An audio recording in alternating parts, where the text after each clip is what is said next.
ശ്രീകാര്യത്തെ മണ്ണിടിച്ചിലിൽ കുടുങ്ങിക്കിടന്ന അതിഥി തൊഴിലാളിയെ രക്ഷപ്പെടുത്തി. ബീഹാർ സ്വദേശിയായ ദീപകിനെ മണിക്കൂറുകൾ നീണ്ട ശ്രമത്തിന് ഒടുവിലാണ് രക്ഷപ്പെടുത്തിയത്. ഇയാളെ ആശുപത്രിയിലേക്ക് മാറ്റി. അപകടത്തിൽപ്പെട്ട പോത്തങ്കോട് ഐരൂപ്പാറ സ്വദേശി വിനയനെ നേരത്തെ രക്ഷപ്പെടുത്തിയിരുന്നു. അഖിൽ ഷാ അൻസാർ ചേർന്നു. അഖിൽ, എങ്ങനെയുണ്ട് ദീപകിന്റെ ആരോഗ്യാവസ്ഥ? കാശ്മീർ വളരെ പണിപ്പെട്ട ഒരു രക്ഷാപ്രവർത്തനമായിരുന്നു. മണിക്കൂറുകൾ നീണ്ട രക്ഷാപ്രവർത്തനത്തിനൊടുവിൽ അത് വിജയിച്ചിരിക്കുകയാണ്. ഈ ബീഹാർ സ്വദേശിയായ ദീപകിനെ ഫയർഫോഴ്സിന്റെയും അതുപോലെ തന്നെ നാട്ടുകാരുടെയും കഠിന പ്രയത്നത്തിനൊടുവിൽ രക്ഷിക്കാനായി എന്നുള്ള സന്തോഷ വാർത്തയാണ് ഈ ഘട്ടത്തിൽ നമുക്ക് അറിയിക്കാനുള്ളത്. എന്തായാലും രാവിലെ ഈ 10 മണിയോട് കൂടിയാണ് ഈ ഒരു അപകടം ഉണ്ടാകുന്നത്. ഈ അപകടത്തിൽ ആദ്യം ഈ മലയാളിയായ പോത്തൻകോട് സ്വദേശിയായ വിനയനെ രക്ഷപ്പെടുത്തിയിരുന്നു. അദ്ദേഹത്തെ നേരത്തെ തന്നെ ആശുപത്രിയിലേക്ക് മാറ്റിയിരുന്നു. അദ്ദേഹത്തിന്റെ ആരോഗ്യനില നിലവിൽ തൃപ്തികരമാണെന്നാണ് ആശുപത്രി അധികൃതർ ഉൾപ്പെടെ അറിയിക്കുന്നത്. നിലവിൽ ഈ രക്ഷപ്പെടുത്തിയ ദീപകിനെയും ഈ ബീഹാർ സ്വദേശിയായ ദീപകിനെയും ആശുപത്രിയിലേക്ക് മാറ്റിയിട്ടുണ്ട്. അദ്ദേഹത്തിന്റെ ആരോഗ്യനിലയ്ക്കും യാതൊരു കുഴപ്പവുമില്ല എന്നുള്ളൊരു സന്തോഷകരമായ വാർത്ത തന്നെയാണ് ഈ ഘട്ടത്തിൽ വരുന്നത്.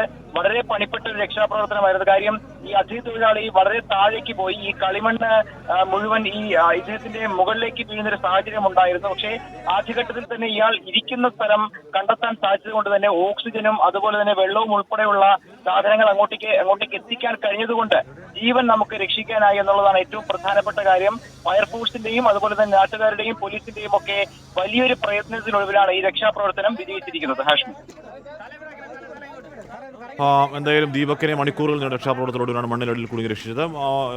വലിയ ആരോഗ്യം, എത്രയായാലും അത്രയും സമയം മണ്ണിനടിയിൽ കിടന്ന ഇതിന്റെ ആരോഗ്യ പ്രശ്നങ്ങൾ ഉണ്ടാകും എന്നതല്ല, വലിയ പ്രശ്നങ്ങളില്ലാന്ന് തോന്നുന്നു. എത്രയും പെട്ടെന്ന് ദീപക് ആരോഗ്യവാനായി തിരിച്ചു വരട്ടെ. എന്തായാലും അഖിൽ, വളരെ സമഗ്രമായ രക്ഷാദൗത്യമായിരുന്നു ഉറപ്പായും പറയാമല്ലേ?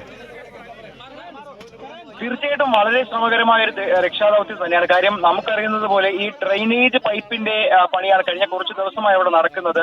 ആ പ്രദേശവും കുറച്ച് ചതുപ്പ് നിലമുള്ള പ്രദേശമായിരുന്നു. അതുകൊണ്ട് തന്നെ കുറച്ച് അപകട സാധ്യതയും ഉണ്ടായിരുന്നു.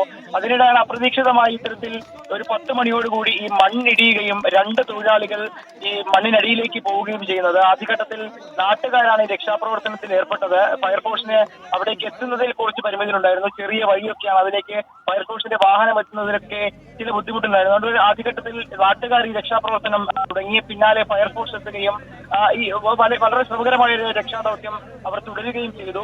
പെട്ടെന്ന് തന്നെ ഈ വിനയനെ, പോത്തൻകോട് ഐരൂപ്പാറ സ്വദേശിയായി വിനയനെ രക്ഷിക്കാൻ കഴിഞ്ഞെന്നുള്ളതാണ് ഏറ്റവും പ്രധാനപ്പെട്ട കാര്യം. അദ്ദേഹത്തിന്റെ ആരോഗ്യനില കുഴപ്പമില്ല എന്നുള്ള തരത്തിൽ തന്നെയാണ് ആശുപത്രി അധികൃതരും പറയുന്നത്. അദ്ദേഹം ഇപ്പോൾ ആശുപത്രിയിൽ ചികിത്സയിലാണ്. പക്ഷേ ഏറ്റവും പ്രധാനപ്പെട്ട വെല്ലുവിളിയായിരുന്നത് ഈ ബീഹാർ സ്വദേശിയായ ദീപകിന്റെ രക്ഷാപ്രവർത്തനമാണ്. കാരണം അദ്ദേഹം ഈ ചെളിയിൽ പുതഞ്ഞുപോയി എന്നുള്ളതാണ്. ഏതാണ്ട് 6 അടിയോളം താഴ്ചയിൽ അദ്ദേഹം പോകുന്നു. ഈ കല്ലും മണ്ണും കളിമണ്ണും ഒക്കെ അദ്ദേഹത്തിന്റെ ചുറ്റും നിറഞ്ഞു നിൽക്കുന്ന ഒരു സാഹചര്യം ഉണ്ടായിരുന്നു. അവിടെ നിന്ന് ഈ JCB ഉൾപ്പെടെയുള്ള സാധനങ്ങൾ ഉപയോഗിച്ച് വളരെ സൂക്ഷ്മമായി മണ്ണ് മാറ്റി, അതിൽ ഈ ഫയർഫോഴ്സ് ഉദ്യോഗസ്ഥർ ഇറങ്ങി മണ്ണ് മാറ്റി അദ്ദേഹത്തിന്റെ ആരോഗ്യനിലയിൽ പ്രശ്നങ്ങൾ വരരുത്, അദ്ദേഹത്തിന് കൃത്യമായി വെള്ളം എത്തിക്കണം, ഓക്സിജൻ എത്തിക്കണം, ഇതെല്ലാം കൃത്യമായി ക്രോഡീകരിച്ചുകൊണ്ടുള്ള ഒരു വലിയ ഒരു ഒത്തൊരുമയുടെ രക്ഷാപ്രവർത്തനം തന്നെയായിരുന്നു. നാട്ടുകാർക്കും അതിൽ വലിയ പങ്കുണ്ട്, പോലീസിനും വലിയ പങ്കുണ്ട്. എന്തായാലും മണിക്കൂറുകൾ നീണ്ട വളരെ ശ്രമകരമായ ദൗത്യത്തിനൊടുവിലാണ് നിലവിൽ ദീപകിനെ രക്ഷിക്കാൻ സാധിച്ചിട്ടുള്ളത്.